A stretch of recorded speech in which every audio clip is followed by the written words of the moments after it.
दोस्तों आपने टीना दाबी मैम का नाम तो सुना ही होगा, जो पहले ही अटेम्प्ट में आईएएस बनी थी और उनकी रैंक 1 आई थी यूपीएससी में। 21-22 साल की महज छोटी सी उम्र में उन्होंने आईएएस का एग्जाम पास किया था। इसके पीछे एक बड़ा रीजन ये था कि उनका टारगेट एकदम क्लियर था।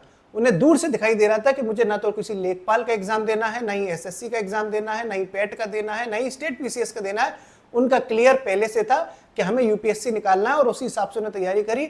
बिना किसी भटकाव के उन्होंने यूपीएससी का एग्जाम दिया और रैंक 1 लेकर आई। हम जिस मिडिल क्लास लोगों में से आते हैं, आप भी जिस मिडिल क्लास फैमिली से आते हैं, वहाँ ये प्रेशर रहता है कि ये एग्जाम का फॉर्म आ गया, ये भी भर दो, ये भी भर दो, ये भी भर दो। हम ये भूल जाते हैं कि हर एग्जाम का नेचर अलग अलग है। आपको दिखने में हो सकता है सिलेबस एक जैसा लग रहा हो कि इसमें भी जीएस है, इसमें भी जीएस है, लेकिन उसके पूछे जाने वाले प्रश्नों का नेचर अलग अलग होता है। उत्तराखंड पीसीएस के एग्जाम और का जो नेचर होगा वो जरूरी नहीं है कि बिहार के पीसीएस के नेचर से सेम मैचिंग खाता हो। यूपी ट्रिपल एससी के पेट के एग्जाम में जो जीएस आती है वो जरूरी नहीं है कि पीसीएस के एग्जाम में आने वाले जीएस से सेम मैचिंग खाती हो। इसलिए लोग क्या करते हैं, सिलेबस देखते हैं, हाँ इसमें भी जीएस है, इसमें भी भर दो। भरने में कोई बुराई नहीं है दोस्तों, लेकिन दिक्कत क्या आती है, मैं एग्जाम्पल के तौर पर आपको समझा रहा हूं कि आरओ का जो पेपर हुआ उसके बाद ज्यादातर लोग पेट में लग गए। अब आरओ में हिंदी थी और जीएस थी बेसिकली, लेकिन पेट में डीआई है 20 नंबर की। डीआई 20 नंबर की है, इसके लिए आपको 2-2.5 घंटे पर डे देने पड़ेंगे, तभी आप इसमें से 20 में से 18-19 नंबर ला पाओगे। नहीं तो आप दिल को खुश रखने के लिए गालिब ख्याल अच्छा है कि आप बिना प्रैक्टिस के जाएंगे एग्जाम देने डीआई में और आपको चक्कर आ जाएंगे। तो जब आप एग्जाम देने जा रहे हो तो आपको एक प्रेशर भी है फैमिली का कि यार मेरा पेट का एग्जाम है। परिवार को भी पता होगा कि पेट का एग्जाम है, तो आपको अच्छे मार्क्स लाने का प्रेशर होगा। अच्छे मार्क्स लाओगे तो आपको डीआई पढ़नी पड़ेगी, आपको मैथ पढ़ना पड़ेगा, आपको इंग्लिश पढ़नी पड़ेगी, आपको हिंदी पढ़नी पड़ेगी और स्टैटिक जीके पढ़नी पड़ेगी। फिर आप कुछ दिनों बाद बिहार पीसीएस का या फिर यूपी पीसीएस का एग्जाम दोगे, जिसमें आपके ना तो डीआई खास काम आएगी ना बाकी चीजें खास काम आएंगी, और जो जीएस भी आप पेट के लिए पढ़ रहे हो वो यूपी पीसीएस के नेचर में उतनी मैच नहीं करेगी। या खंड सच है, पीसीएस के पेपर के जीएस का नेचर देखना, पेट के पेपर का जीएस का नेचर देखना अलग अलग है ना। लोग क्या करते हैं, लगातार एक के बाद एक एग्जाम देते रहते हैं और उस एग्जाम की डिमांड को पूरा नहीं करते और नतीजा वही आता है जो नहीं आना चाहिए। नतीजा पॉजिटिव आना चाहिए लेकिन उतना पॉजिटिव आता नहीं है। इसके लिए दोस्तों मैं आपसे बार बार रिक्वेस्ट कर रहा हूं कि आप सभी एग्जाम्स के फॉर्म भरो। मेरी तरफ से कोई मनाही नहीं है, मैं आपको रोक नहीं रहा ना मेरी कोई ऐसी फरमाइश है कि आप कोई एग्जाम मत दो। मैं तो चाहता हूं सब एग्जाम दो, लेकिन कुछ अपने टारगेट्स तय कर लो कि भाई मैं एग्जाम तो सारे दे लूंगा या दे लूंगी, भाई इतनी वैकेंसी आई है तो मैं दे लूंगी या दे लूंगा, लेकिन मेरा टारगेट ये होना चाहिए। अभी यूपीएसआई की नोटिफिकेशन आ गया, तो आप में से जो यूपीएसआई में एलिजिबल होंगे वो एसआई का भी फॉर्म भरेंगे, वही लोग पीसीएस का भी एग्जाम देंगे, वही लोग पेट का भी दे रहे हैं। तो ये जो भटकाव बहुत सारा है, ये पूरा दुष्चक्र बन जाता है। एक परीक्षा समय मांगती है, चाहे वो यूपी ट्रिपल एससी के पेट का ही एग्जाम क्यों ना हो, वो भी समय मांगता है। आप लोग अगर तैयारी कब करते हैं, जब आपका एक एग्जाम खत्म होगा तब आप दूसरे एग्जाम की तैयारी करेंगे। इस तरीके से तो एक बैड साइकिल बन जाएगा, जो मैंने कल एक शॉर्ट्स रील्स के माध्यम से समझाने की भी कोशिश करी थी। एक दुष्चक्र बन जाएगा दोस्तों। आपने आरओ का एग्जाम दिया जिसका सिलेबस अलग था, फिर आपको 1 महीने बाद पेट का एग्जाम देना है, इसका सिलेबस अलग है, फिर आपको फिर पीसीएस का एग्जाम देना है, इसकी डिमांड अलग है, फिर आपको ईपीएफओ का भी एग्जाम देना है, इसमें तो इंग्लिश, अकाउंटिंग, ट्रेडिंग पता नहीं क्या क्या आएगी, ये भी आपने भरी दिया होगा। फिर आपको हो सकता है कि जीआईसी लेक्चरर या एलटी ग्रेड के भी फॉर्म आ गए, आपको वो भी एग्जाम देना हो, एलटी ग्रेड वगैरह के, उसका फॉर्म, उसका नेचर बिल्कुल अलग है।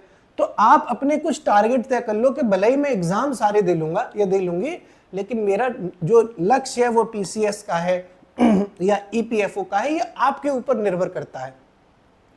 परिवार वाले तो कहेंगे कि आप ये भी फॉर्म भर दो, ये भी फॉर्म भर दो। परिवार वालों को इतना चीजें समझ में नहीं आती हैं। आपकी नैतिक जिम्मेदारी है कि आप अपने परिवार वालों को समझाओ कि मैं अगर एक ही साथ कई सारी नाव में पैर रख दूंगा तो डूब जाऊंगा या डूब जाऊंगी। मैं दोस्तों अपना एग्जाम्पल खुद बता रहा हूं। मैं जब लेखपाल बना था उस साल मैंने कोई एग्जाम नहीं दिया, एक लेखपाल का दिया था और 4-6 महीने बाद, 8-9 महीने बाद शायद एक वीडियो का एग्जाम हुआ था, मैंने वो दिया, क्योंकि लेखपाल और वीडियो दोनों की भर्ती यूपी ट्रिपल एससी कराती थी, दोनों का नेचर सेम था।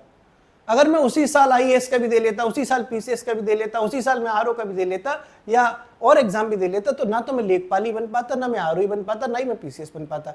मैंने समय लिया, मैंने लेखपाल की परीक्षा पास करने के बाद 2-2.5 साल तैयारी करी आराम से, मैंने कोई एग्जाम नहीं दिया था। उसके बाद मैंने आरओ को एग्जाम दिया और मैंने क्लियर किया। आरओ के एग्जाम के बाद भी मैंने 1.5 साल तैयारी करी, जबकि मेरी तैयारी का लेवल सही था। आरओ की जीएस निकालने के बाद भी मैंने पीसीएस का एग्जाम नहीं दिया, और पीसीएस की परीक्षा मैंने 2019 में आरओ के एग्जाम पास करने के भी 1.25 साल बाद दी, और मैंने उसमें फाइनल सिलेक्शन लिया। यही बात मैं आपको समझाने की कोशिश कर रहा हूं कि हर परीक्षा समय मांगती है। आप धुआंधार पेपर देते चले जाएंगे तो धुआंधार रिजल्ट भी आएगा जिसमें आपका धुआं निकल जाएगा। ये बात हो सकता है आपको बुरी लग रही हो, लेकिन अखंड सच है कि इतनी सारे एग्जाम सब लगातार होने हैं। आरओ का हो ही चुका, पेट का होना है, पीसीएस का होना है, अब तो एसआई का होना है, तमाम एग्जाम होने हैं। लेकिन आप अपना माइंड सेट करके रखो कि मुझे सबसे ज्यादा फोकस करना किस एग्जाम पर है। आप रोबोट नहीं है, आप इंसान हैं। आप हर जगह अपना दिमाग चला पाएं ये जरूरी नहीं है। मैथमेटिक्स में तेज स्टूडेंट जीएस में तेज दिमाग चला पाए ये इतना आसान नहीं है। मैं ये नहीं कह रहा कि इम्पॉसिबल है, कुछ लोग कर लेते हैं, लेकिन कुछ लोग नहीं भी कर पाते, और फिर उन्हें ऐसी फ्रस्ट्रेशन होता है, ऐसा इरिटेशन होता है कि वो सोचते हैं क्या करूं मैं यार, ये देखूं कि ये देखूं कि ये देखूं। अभी तो कुछ लोगों का आरओ प्री है, अब आरओ मेंस भी होगा। कुछ लोगों का तो आरओ प्री तो हो चुका, अब आरओ मेंस लगेगा। आरओ मेंस में ऐसे आएगा, हिंदी आएगी, पत्र लेखन आएगा, डिस्क्रिप्टिव पेपर है। जीएस में उसका लेवल अलग होता है, आरओ मेंस का नेचर उसका क्वेश्चंस का थोड़ा सा अलग होता है। तो भाई आप अपने भविष्य को निर्धारित करने के लिए स्वयं जिम्मेदार हैं। कोई टीचर, कोई यूट्यूबर, कोई भी संस्थान आपके लिए उतना ही जिम्मेदार होता है कि आपको बता दे। सबके अपने अपने स्वार्थ हैं। मैं आपसे मेरा आपसे कोई ऐसा बहुत स्वार्थ नहीं है, क्योंकि मेरा ये इस तरीके का मार्केट नहीं है। मैं आप ही की उम्र का हूँ, आप ही की चीजें समझता हूँ, इसलिए मैं आपसे खुल के बोल देता हूँ कि ये सच है। इस सच को स्वीकार करोगे, अपना टारगेट फिक्स कर लोगे तो फायदा हो जाएगा। और हर एग्जाम में धुआं मचाते हुए सोचोगे इसमें भी सिलेक्शन ले लूं, इसमें भी सिलेक्शन ले लूं, कुछ नहीं होगा। थोड़ा विचार कर लो, पेन उठाओ, पेपर उठाओ, अपनी रुचि, अपनी काबिलियत को एक जगह लिखो कि मेरी रुचि, मेरा इंटरेस्ट और मेरी काबिलियत किस एग्जाम के लिए सबसे ज्यादा जस्टिफाई करती है। उस एग्जाम पे आप सबसे ज्यादा फोकस करो, और ऐसा फोकस करो कि दुनिया की कोई ताकत फिर आपको सिलेक्शन लेने से रोक ना पाए। उम्मीद है आपको बात समझ में आई होगी। शुक्रिया।